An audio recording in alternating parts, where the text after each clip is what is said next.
This is The Rumor Report with Angela Yee on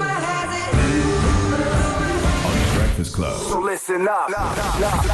Yes, so everybody's still talking about this Michael Jordan, The Last Dance docuseries, and there's still stories coming out. Now, you know from watching the documentary The Last Dance that Michael Jordan originally wanted to sign with Adidas.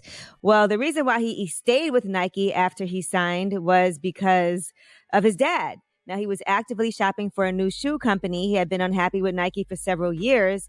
He said he broke his foot just 3 games into the season while wearing a pair of Nikes. The company was hoping to make him happy, and apparently he was about to have a meeting, and he had everybody waiting in the hotel conference room for 4 hours, waiting for him to show up because he was playing golf. So apparently when he did finally arrive, he loved the new shoe design, and he was in the parking lot with his parents, and they scolded him. And that's what kept him from leaving the company, just because the people from Nike waited there so long for him. It shows that they were very committed to Michael Jordan. So it seemed like the right move for his future. Anybody that would wait 4 hours. Wow. Yeah, so They were correct. what They were helped him. absolutely correct. Yeah, They were absolutely correct. Mm-hmm. His mom is what made him sign to Nike to begin with. So yes, they were absolutely correct. All right. In addition, now Horace Grant is coming forward, and he's calling out Michael Jordan. Michael Jordan had accused him of leaking information to author Sam Smith for his book Jordan Rules. And here is Michael Jordan talking about that in the docuseries. I didn't contribute to that, and that was Horace. He was telling everything that was happening within the group. Well, according to Horace Grant, he says that the whole thing is lies, and Michael Jordan has a grudge. Listen to this. Lie, lie, lie. When that so-called documentary is about one person and he has the last word on what's going to be put out there, it's not a documentary. It's his narrative of what happened in the last quote-unquote dance. He said, I was a snitch, but yet and still after 30 or 35 years, he brings up his rookie year going into one of his teammates' room and seeing coke and weed and women. If you want to call somebody a snitch, that's a damn snitch right there. Then Horace Grant said that Michael Jordan will try to destroy your character if you go against him in any way. Here's what he said. 90% of it was, I don't know if I can say it on air, but BS. It wasn't real because a lot of things that he said to some of his teammates went back at him, but all of that was kind of edited out. It's only a grudge, man. I'm telling you, it was only a grudge. And I think he proved that during this so-called documentary when if you say something about him, he's going to cut you off. He's going to try to destroy your character. That's strange, though, because, I mean, Horace went against him on the documentary. On the documentary, Horace said that was a damn lie, and he didn't tell Sam Smith nothing. Mm-hmm. So, I mean, it's not like they edited him out when he said that. Right. Well, it looks like I guess the two of them really just don't, I don't know, see eye to eye on something.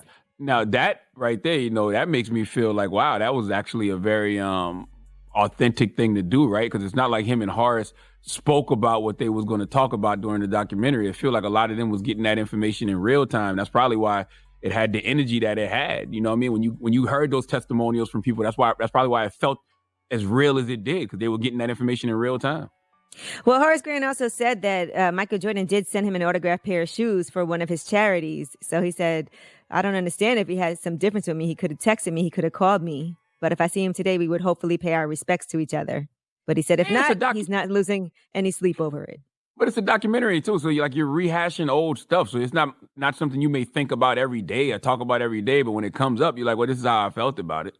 Yeah, see, I kind of get the same thing. Yeah, I mean, this is how I felt back then. But if you need something for your charity, I'll sign these sneakers for you. I ain't gonna turn your charity down. I don't hate you, but I just felt like you did some F-boy-ish back then. What's the problem with that? And they probably will never see eye to eye. It's not true. Yeah.